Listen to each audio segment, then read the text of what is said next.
et on paye les salaires des gens qui ont travaillé au Mali pour produire l'huile. Il faut comprendre que, en fait, la bataille pour l'emploi, c'est d'abord la bataille pour la transformation de nos produits sur place. C'est la consommation de ce que nous produisons sur place. Tant que nous achetons à l'extérieur, c'est nous qui payons les salaires des gens qui produisent. Parce que dans la marchandise que nous payons, les salaires est inclus. Ça fait partie du coût.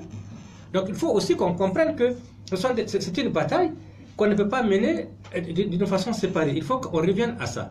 Et aujourd'hui, on est en train de déstructurer notre tissu économique, notre tissu social, et on nous dit, bon, moi je vais créer 200 000 emplois en 5 ans. Honnêtement, on se moque de qui? On se moque de qui?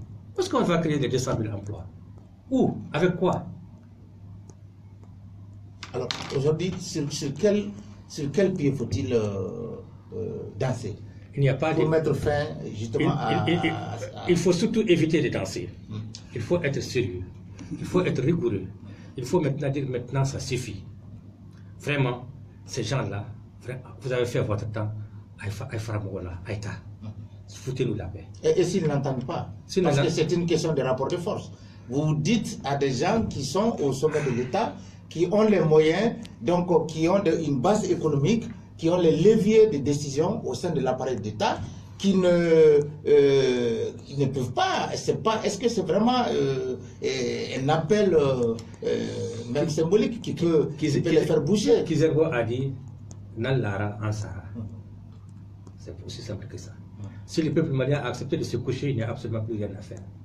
Mais je crois que le peuple malien aujourd'hui va faire un sursaut pour dire à ces gens-là, vraiment, ça suffit. Alors, vous êtes dans un parti politique qui fait du combat justement contre ces pratiques son credo.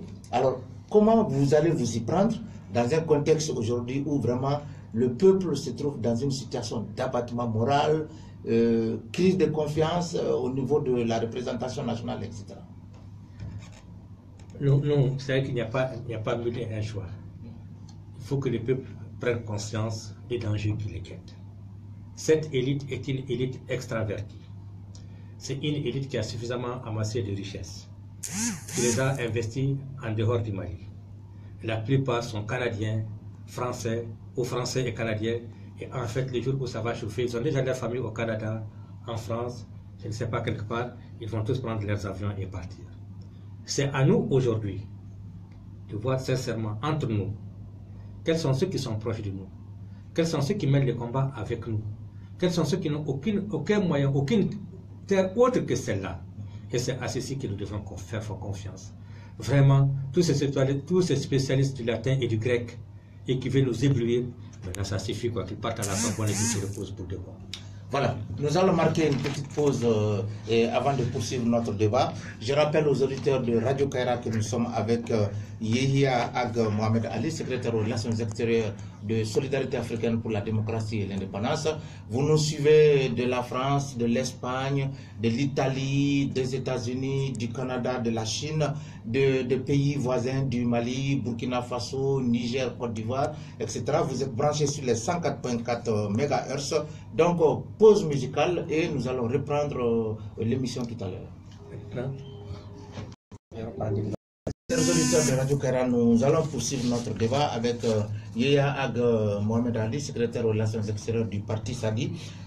Vous aviez parlé de Azam Europe Handling.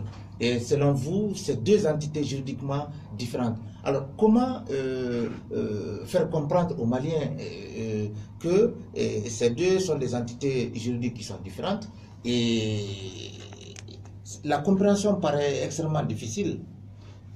C'est très simple, mais la confusion enrage ceux qui ne veulent pas que les jeux soient clairs.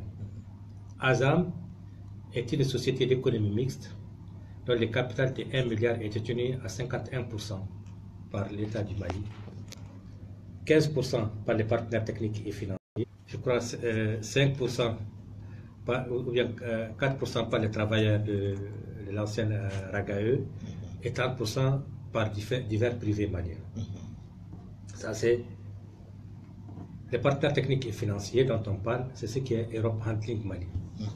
Europe Handling Mali est une société de droit malien qui a été créée simplement quelques jours avant l'ouverture des plis pour l'adjudication du partenaire technique et financier des ASAM parce que l'État du Mali avait fait un appel pour confier la gestion des ASAM à un partenaire technique et financier. Cette société de droit malien a un capital de 10 millions, 5 millions détenus par Moussa Mari Koulibaly et 5 millions détenus par Aliou Tomota. Maintenant, revenons maintenant sur l'appel d'offres qui a été fait. L'appel d'offres a été fait sous forme, d'abord il y a une liste, ce qu'on appelle une short list. C'est-à-dire que la liste courte. La petite liste. Une consultation restreinte. Voilà. Et cette short list comprenait trois entreprises. Les trois entreprises c'était le groupe Tomota, Graphic Industry et Europe Handling Mali. C'est-à-dire que les trois entreprises appartenaient exactement à la même personne. C'est la même personne. Comment ça? Je vous dis simplement, la même personne a soumissionné sous trois noms différents. Mais, effectivement, il y avait, c'est les établissements Aliou Tomota qui ont été adjudicateurs du marché. Ce n'est pas Europe Handling Mali. Mais au moment de la convention pour les partenariats techniques et financiers, on a substitué au groupe Tomota, l'établissement Tomota, et on lui a substitué maintenant Europe Handling Mali. Pour quel but?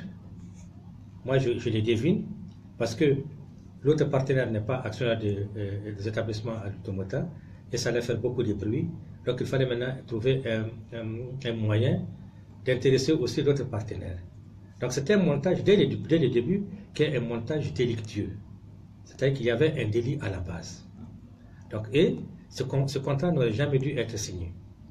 Le contrat a été signé pour 25 ans qui accorde la concession maintenant à Europe Handling Mali.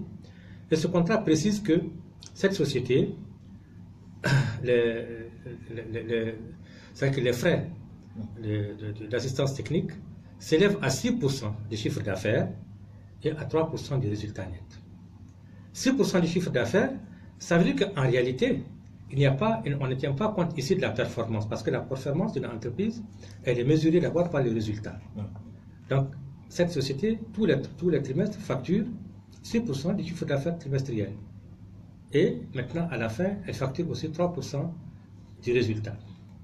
En plus, les personnels que cette entreprise met à la disposition des ASAM, les salaires et la prise en charge de ces personnels est facturée encore à ASAM. C'est-à-dire que le montant qu'il est payé en tant que frais d'assistance technique ne comprend pas les salaires des personnels qu'on met à disposition. Donc, c'est un contrat, en réalité, quand vous le regardez, qui est un contrat simplement pour permettre à des individus de s'enrichir sur le dos, en fait, du contribuable malien, en fait, du peuple malien. Il y a eu beaucoup d'interpellations à ce sujet. Il y a eu beaucoup d'interpellations. Sadi, le député, le président du parti Sadi sur la question. Il y a eu beaucoup d'audits. Il y a eu des notes techniques très pertinentes qui ont été faites par des cadres de très haut niveau qui sont restées pratiquement sans réponse. L'autre question qui est la plus importante dans ce montage, c'est qu'au début, il est prévu de faire de l'aéroport de Bamako un hub, c'est-à-dire un endroit qui va être là où vont se regrouper pratiquement la plupart des vols et pour être dispatchés sur les autres destinations. Mais un hub nécessite d'abord la base pour une maintenance de haut niveau. Et à partir des ressources générées par ASAM, il était prévu d'installer une base pour une maintenance de haut niveau. Le Mali a les compétences, et c'était entre le programme, mais quand Europe Handling Mali a pris la gestion, cette question a été totalement mise de côté. C'est-à-dire qu'aujourd'hui, tous les programmes qui devaient faire de Bamako un hub pratiquement pour la sous-région a été abandonné au profit de l'enrichissement de certains individus. Alors, mais comment il faut freiner? Est-ce que ça peut continuer comme ça? Alors, il y a des groupes de personnes qui vont continuer à s'enrichir alors que l'objectif visé ne sera pas atteint. Est-ce que la situation peut rester en l'état? Mais la situation est en l'état depuis très longtemps parce que ce sont exactement les mêmes qui sont aux affaires. C'est-à-dire que vous avez, ce marché a été attribué sous la transition, sous ATT, avec le Premier ministre Moussoumane Issoufou Maïga, le ministre du Transport Koïta. Il y a plusieurs premiers ministres après eux, plusieurs ministres des Transports. La question n'a jamais évolué. Donc c'est là où vous voyez qu'en fait, il s'agit exactement du même groupe, exactement de la même élite, qui ont des affaires en commun qui ont des intérêts en commun et qui se protègent les uns les autres. C'est-à-dire que tant que cette élite n'a pas été balayée du pouvoir, vous ne pouvez absolument rien faire bouger. Vous pouvez dire tout ce que vous voulez, ils s'en fichent totalement. Malgré le fait qu'il y a le vérificateur général, qu'il y a le contrôle général d'État, qu'il y a des structures vraiment de contrôle. Non, il y a des cadres extrêmement compétents. Le contrôleur général d'État a fait un rapport. L'auditeur même des ASAM a fait un rapport d'audit qui est excellent. Des notes techniques ont été faites. Mais qu'est-ce que vous voulez quand il n'y a pas une volonté politique? Vous ne pouvez absolument rien faire. Rien. Et on est buté. Ça c'est aujourd'hui, rien. Ça, c'est la question. Et maintenant, c'est-à-dire que la question des ASAM interpelle aussi. C'est quand vous voyez la présence de l'aménagement et des Barkhane, vous avez une multiplication aussi des vols vers le Mali. Et les administrateurs des ASAM se trouvent être les ministres des Affaires étrangères au moment où l'aménagement devait arriver. Est-ce que vraiment il n'y avait pas un conflit d'intérêts? Dans quelle mesure ces messieurs, finalement, a fermé les yeux pour favoriser ses propres intérêts, sur les intérêts du pays pour favoriser ses propres intérêts? Il appartient aujourd'hui, je crois que c'est une question que nous devons nous poser. Parce qu'en réalité, la présence des Barkhane, la présence de l'aménagement ne sont pas neutres sur le plan économique. Ils consomment des transports, ils font recours au transport, ils consomment du carburant, ils consomment de l'eau, ils consomment des pièces détachées, et tout cela est fourni exactement par cette même élite-là et puis ses représentants. Donc, tous les gens qui sont en train de crier MINUSMA par-ci, Barkhane par-là, ils sont en train de se fatiguer parce qu'en fait, les gens qui ont les intérêts vont toujours continuer à vouloir maintenir et la MINUSMA et Barkhane contre les peuples maliens. Alors, justement, vous avez souligné un point extrêmement important. Et tout le monde sait qu'économiquement, l'apport des forces étrangères dans le développement économique est extrêmement important. Vous l'avez souligné. Pas dans le développement économique, pas dans le développement. Enfin, dans l'enrichissement de certains individus. Pardon, est très important. Alors, est-ce que vous pouvez nous donner des détails, vraiment d'amples détails, sur comment se construit justement cette collision et quelles pourraient en être les conséquences? Mais cette collision se construit d'abord par la frontière, par exemple, du carburant. Le carburant ne peut pas enrichir notre économie parce que nous ne produisons pas du carburant. Il y a des intermédiaires ici qui ont des marges sur le carburant qui vendent du carburant. Et en réalité, ça ne change absolument rien. Le nombre d'emplois créés par une surcommande de carburant est tout à fait marginal. Pour les pièces détachées, c'est exactement la même chose. C'est-à-dire que toutes les matières qui n'ont pas une grande valeur ajoutée ne contribuent pas au développement de notre économie. Il faut que cela soit absolument clair. C'est-à-dire que le développement de l'économie, c'est d'abord les productions nationales. Ok.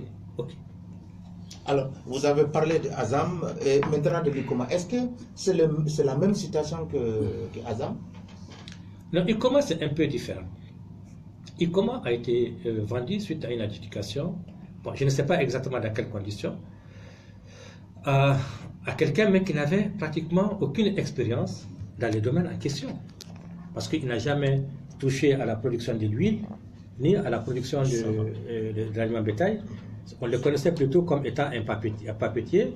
Il avait racheté les EDIM, les éditions imprimeries du Mali.